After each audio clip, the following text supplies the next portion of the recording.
I'm 29 years old, and my name is Olivia Carter.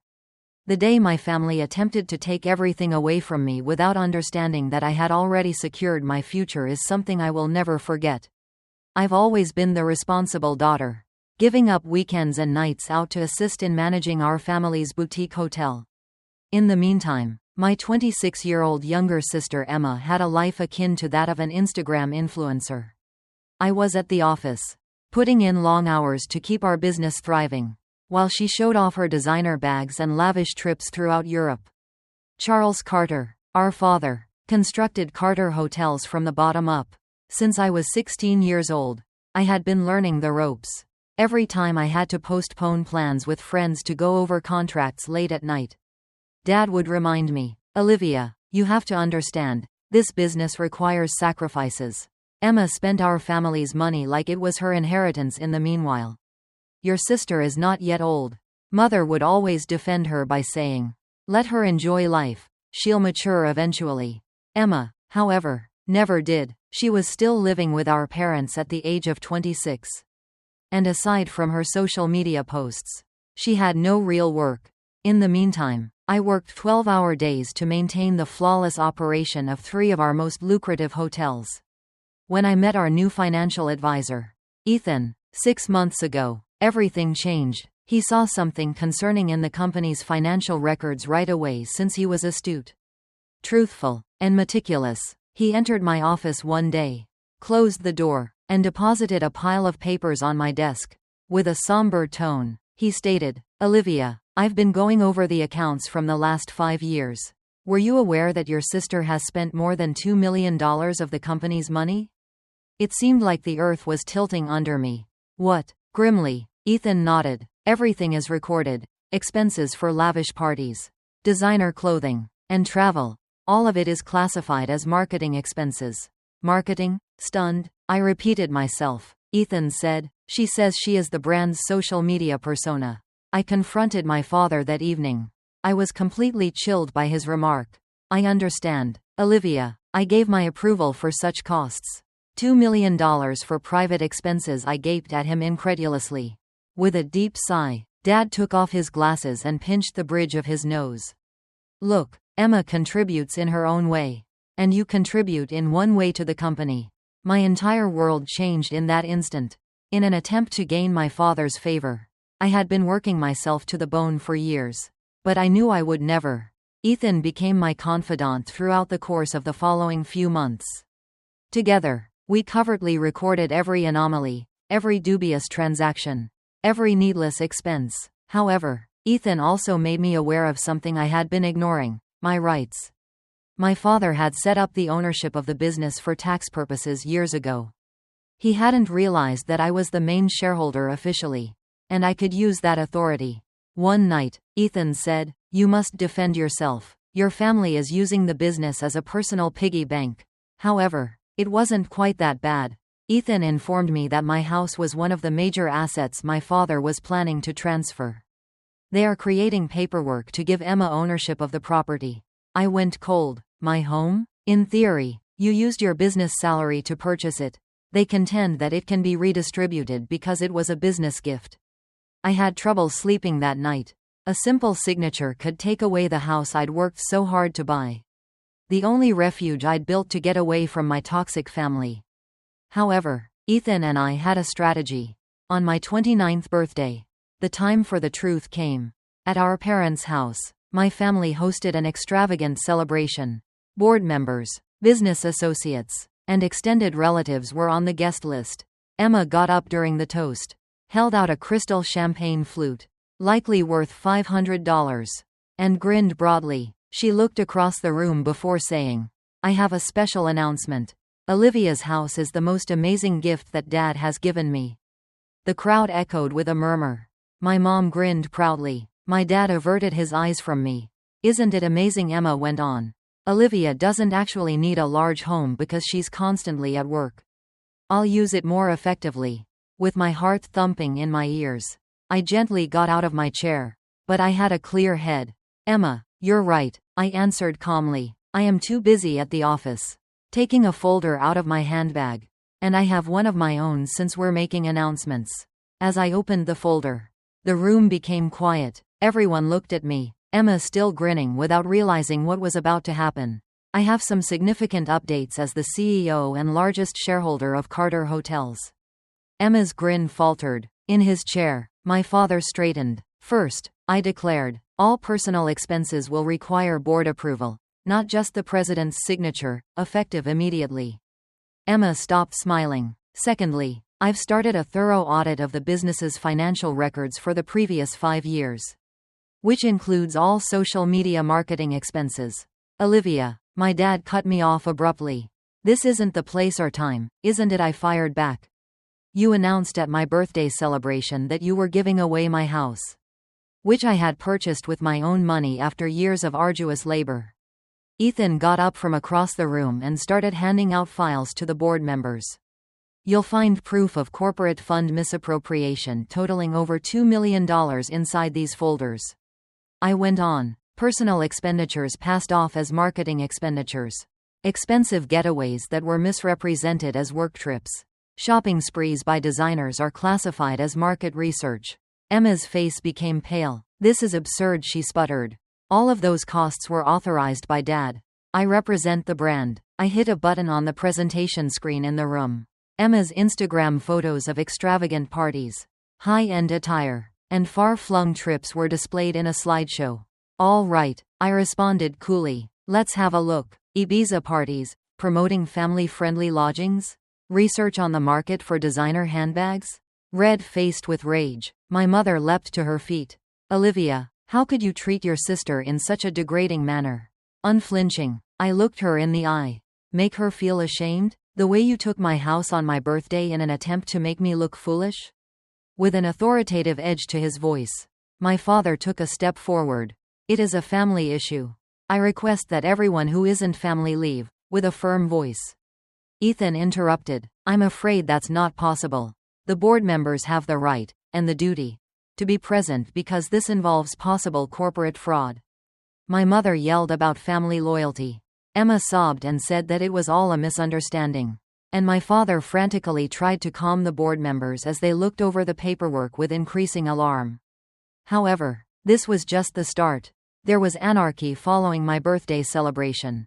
As soon as the guests began to depart, my father drew me aside. Emma burst out crying, and my mother ran after her. As Dad walked me into his office, where I had spent many hours as a child studying the family business. His hand held my arm a bit too tightly. Olivia, what on earth were you thinking? Even though his voice was low, it was clear that he was angry. You made our family look bad in front of our business associates. Are you aware of the extent of the harm you have caused? I straightened my shoulders and freed my arm. The instant you let Emma use the business like her own ATM. The damage was done. All I'm doing is tidying up the mess. His eyes were burning with rage, and his jaw was clenched. I started this business from scratch. You wouldn't have anything without me. I am the reason you have everything. I looked him in the eye without flinching. And I've been working to keep it from collapsing for the past 10 years. I'm not going to allow you or Emma to ruin what I've worked so hard to earn. He appeared as though he may say something else for a little moment. However, he took a step back, his face becoming more stern. Olivia, you've made a mistake. You'll regret it. I was left standing alone in the office that no longer seemed like home once he turned and left. The weeks that followed flew by. The board engaged an outside firm to look into the audit because they took it seriously. In an effort to demonstrate that I hadn't overstated Emma's spending, I remained up late every night going through years' worth of financial documents. Ethan was always at my side, and the only thing that kept me sane was his serene demeanor. Ethan looked up from his laptop one evening as we sat in my office, surrounded by piles of paperwork. You know they're going to oppose this.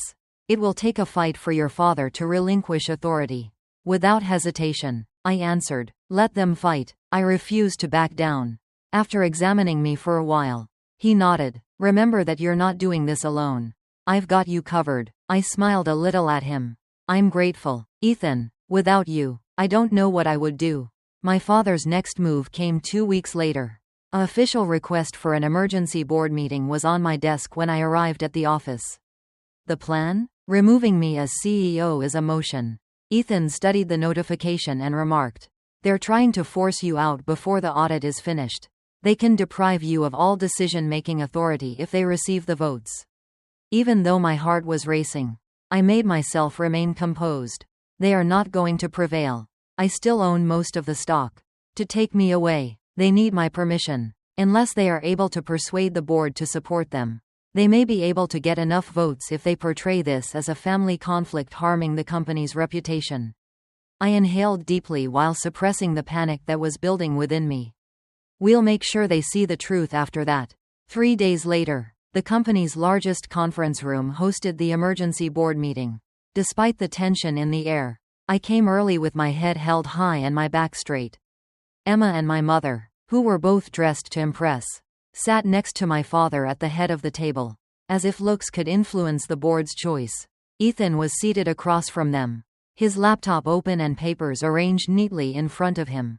As I walked in, he looked up and nodded reassuringly. As the other board members arrived, their faces unreadable, I sat down next to him and waited. When they were all seated, my father stood with a seasoned air of authority, buttoning his suit jacket. "Thank you for coming to this urgent meeting. Ladies and gentlemen, as you are aware, the corporation is in serious trouble as a result of recent events. In order to resolve the matter and make sure that we proceed in a manner that safeguards our company and its reputation, I have called this meeting." He took a moment to look around the room and then went on. "Even while Olivia may have had good intentions, it is now evident that her actions have harmed the company's reputation and endangered our ties with important investors. As a result, I put forth a motion to dismiss Olivia Carter as CEO with immediate effect." The room was filled with murmurs. I balled my fists under the table and tried not to panic when my father sat down. "May I answer?" I asked in a firm voice. The board chairman gave a nod. "All right, Olivia." I gently stood up, looking at each board member in turn. "I know this is a challenging issue, but let's be honest about the realities. The audit was a required measure to guarantee this company's financial soundness, not a personal attack or act of retaliation." Ethan tapped a key on his laptop as I gestured. A comprehensive financial report appeared on the conference room screen. "As you can see, almost $2 million in unlawful expenses over the previous 5 years were verified by the audit. These costs negatively affected our profitability and had no justifiable commercial purpose. It would have been irresponsible to ignore this matter, both morally and legally." Emma's cheeks went white as she shifted uneasily. A muscle in my father's jaw twitched, but his face stayed stern. "My duty as CEO is to the business, its stakeholders, and its people. Our long-term success would have been at risk if we had permitted unchecked exploitation of corporate finances. It was my responsibility to act, it wasn't a choice." I took a moment to process what I had spoken before striking the last blow. "Remember that I have the power to make choices that safeguard the future of this business since I am the majority shareholder. That cannot be overridden by anyone, not even my father." The room became quiet. My father's chair scraped the floor when he stood up suddenly. "Olivia, do you believe you've won? This is not the end of it." I looked him in the eye without flinching. "No, father, this is only the start." The emergency board meeting had immediate and severe repercussions. The tension in the air was oppressive. Yet my father didn't say anything when he left the office that day. The board had barely voted in my favor. 4 votes to 5. I would have left if even one member had taken my father's side. For the next week, Ethan and I worked to fix the damage. We reassured important clients, met with investors, and sent out a well-crafted press release highlighting the company's dedication to financial honesty. The stock price fluctuated before leveling off. At first glance, everything seemed to be back on track, but the fight was far from ended behind closed doors. My phone buzzed with a text from Ethan one evening when I was in my office going over reports. "Ethan, visit my workspace. You must see what I found." I walked down the corridor with a mixture of curiosity and uneasiness. Face tight, Ethan waited with his laptop open. "What is it?" I asked, shutting the door after myself. He turned the screen to face me without saying anything. The spreadsheet was packed with rows of data from internal expense reports, vendor invoices, And payroll records. When I looked at the numbers, my heart fell. This can't be correct, I said. After the audit, these accounts were meant to be closed. Grimly, Ethan nodded. Money has been transferred via other accounts by someone. Tiny sums, but it adds up. In just the past month, almost $100 was spent. To whom are these accounts accessible? Only a few individuals. However, I was able to track down the authorization codes. He paused, looking into my eyes. It's your father, Olivia. I felt sick to my stomach. Are you sure? I double-checked. Without a question, I put my palms to my temples and fell into the chair next to his desk. I had foolishly hoped that my father would cease after everything that had transpired. However, this was more than I could have ever anticipated. Now what do we do? Ethan inquired quietly. I raised my head to look him in the eye. My heart hurt, but I spoke steadily. We report it. No more hiding for him. No more second chances. Ethan nodded, but there was worry in his eyes. Olivia, you are aware that this could ruin your family. My family decided what to do. I must create mine. I presented the evidence that Ethan and I had compiled to the board the following morning. There could be no doubt this time. Everything was in black and white: bank transfers, authorization logs, and financial documents. With a solemn expression, the chairman reclined on his chair. This is very serious. This kind of embezzlement could result in criminal prosecution.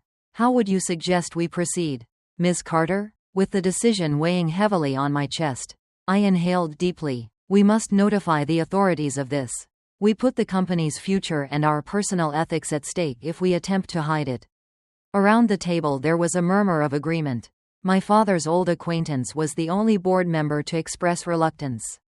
However, the decision was ultimately made unanimously. The business would completely assist law enforcement. Ethan lightly caressed my arm as the meeting came to an end. Are you all right? I nodded after swallowing the lump in my throat. I'll be. My mother gave me a call later that day. I paused before responding, preparing for the impending conflict. How could you? Olivia, her voice wavered with incredulity and rage. He is your dad. In what way could you report him? Mom, because he broke the law. Several times. He didn't stop despite my repeated requests for him to do so. You have destroyed this family. What will this do to us? Do you know? I am fully aware of what it will do. But losing everything, even my dignity, was the alternative. I won't say sorry for standing up for what's right. Between us, there was silence, thick with unsaid words. At last, my mother's voice grew softer and more sorrowful. Olivia, you've changed. I no longer even recognize you. I said softly. Perhaps it's time you did. And hung up. The days that followed were a haze of damage control, legal meetings, and media queries. While the investigation was ongoing, my father was put on indefinite leave. Emma resigned from the company and severed all communication after becoming enraged and humiliated. I hardly ever heard from my mother. Ethan was my rock through it all. He reached over and grasped my hand as we sat side by side in my office late one evening. Olivia, you made the correct decision. Even though it doesn't feel like it at the moment. You did. I firmly grasped his hand, holding on to that comfort as the world I had known kept collapsing around me. Some of the most difficult weeks of my life were the weeks after my father's suspension. Rumors spread like wildfire after the media learned about the probe, even though we had managed to keep most of the story under control. I was harassed by reporters outside my apartment and workplace. Some even came up to me at the gym and shoved microphones in my face. Ms. Carter, is it accurate to say that your father stole millions from the business? Were you aware of his behavior prior to the audit? Do you intend to file accusations against members of your own family? I walked swiftly past the cameras, head down, ignoring them all. However, their remarks stuck with me long after I had disappeared. It was as stressful inside the office. When I walked by, staff whispered, while some regarded me with distrust, as though I had betrayed one of my own. Others looked at me with respect. One day in the break room, I heard someone say, I guess blood doesn't mean much to her. I stopped, gripping my coffee cup tightly. But I didn't look back. Now I couldn't afford to be weak. After yet another exhausting day, I ended up standing outside of Ethan's apartment one evening. My feet had carried me through the city streets without my conscious knowledge. But I hadn't intended to come here. I knocked before I could second-guess myself. Ethan responded in a matter of seconds, his face softening upon seeing me. "Hey, enter." The warmth of his house enveloped me as I entered, akin to a salve against the frigid outside world. When I eventually started crying, Ethan gathered me in an embrace and held me there without saying a word. I pressed a murmur into his shoulder. "I'm so tired. Everyone is criticizing me. Even though I know I did what I had to do, I still feel like I've lost everything." Ethan brushed a lock of hair away from my face and said, "You haven't lost me. You haven't lost yourself either. That's what counts." Deep in my chest, his words felt like a steady heartbeat amidst the mayhem. The evidence against my father became indisputable as the court case progressed. He faced the very real prospect of going to jail after being charged with numerous counts of embezzlement and fraud. Despite attending the proceedings, my mother did not look directly at me. Emma didn't even appear. Silent and determined, I sat through each session, seeing the man who had created our family's business gradually fall apart in front of my eyes. A part of me, however, couldn't help but think of the father I'd known, the man who had taught me how to ride a bike and who had shouted the loudest at my college graduation, even as the prosecution presented its case. I couldn't decide whether I mourned him or loathed him. Perhaps both. On a soggy afternoon, the courtroom was filled with expectation as the verdict was delivered. Accused of all charges, the final, unchangeable words reverberated around the room. As the judge handed down the sentence, 5 years in federal prison, my father's shoulders drooped. After closing my eyes for a moment, I got up and left the courtroom without turning around. The company was scarred by the controversy, but I worked relentlessly to repair its reputation with Ethan's steadfast backing. We redesigned our auditing procedures, strengthened financial controls, and prioritized openness in all facets of our business. Trust gradually started to grow again.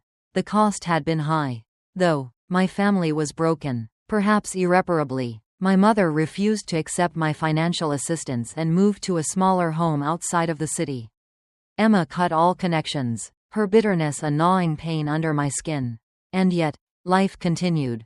Ethan and I stood on our office building's rooftop one evening, months after the trial, and gazed out over the city lights, with the faint notes of music and the distant hum of traffic from the streets below. The air was crisp with the promise of autumn. "Do you feel bad about it?" Ethan asked quietly while maintaining eye contact with me. I considered all that I had gained and all that I had lost. I reflected on the restless nights, the silent condemnations, and the void caused by severed familial ties. However, I also imagined the business prospering again, the people whose jobs I had saved, and the legacy I was creating, one that was one of strength and integrity rather than secrets and shadows. Finally, I answered, "No," in a firm and unambiguous voice. I took the necessary action, and I would do it once more. Ethan put his hand in mine and grinned. We were indestructible and fearless of the future as we stood together under the expansive metropolitan sky. A year went by. Newer tales of corporate greed and government corruption gradually overshadowed the scandal that had previously dominated headlines. However, the effects of those incidents continued to reverberate within Carter Holdings' walls. Although it hadn't been simple, we succeeded in restoring the company's reputation. Policy by policy and brick by brick, investor confidence was restored, and our financial transparency became the industry standard. After stabilizing, revenue increased above its pre-scandal levels.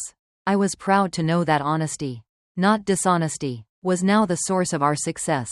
Nevertheless, sacrifices were necessary for success.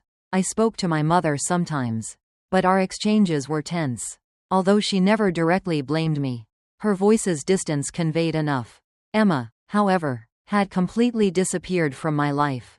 Every time I tried to get in touch, on holidays, birthdays, or just to say hello, no one responded.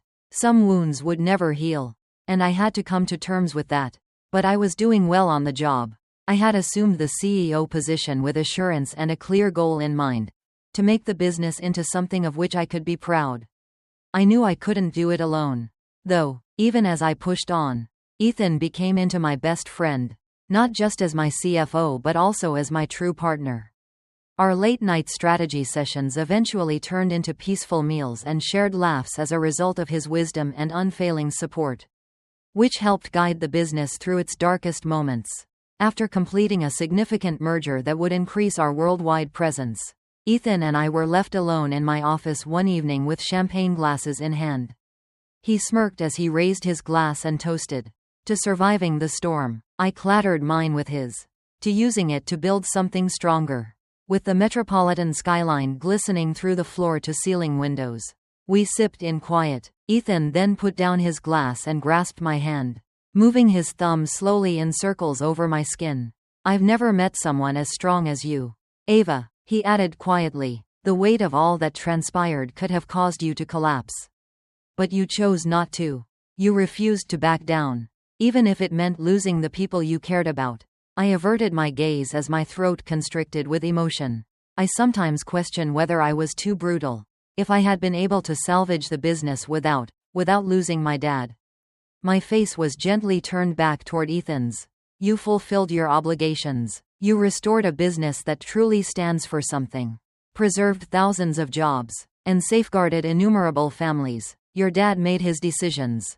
Yours was yours. Furthermore, those decisions highlight your strengths rather than defining who you are." His words weighed heavily on my chest, and I swallowed hard. What if I'm not as strong as people believe? Ethan grinned, his eyes glowing with confidence. "Then rest on me. I'll have enough strength for us both."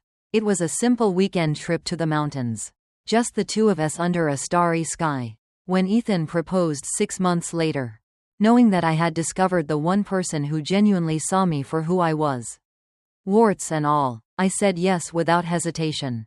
We had a modest, private wedding at a vineyard outside of the city. My mother came, giving me a warm hug and smiling tentatively but genuinely. I didn't let the pain of Emma's absence overpower the happiness of the day. I was learning to accept that not all bridges could be rebuilt. Life went on as the years went by. Carter Holdings kept expanding, not as a tribute to my father's legacy but rather as evidence of resiliency and growth. I was committed to fostering an environment of openness and responsibility, so I mentored the upcoming generation of leaders. Ethan stuck by my side the entire time, not only as my spouse but as my equal in every way. We created more than just a business together. We created a life that was full of love, purpose, and the unwavering conviction that sometimes the only way to change the course of events is to break the rules.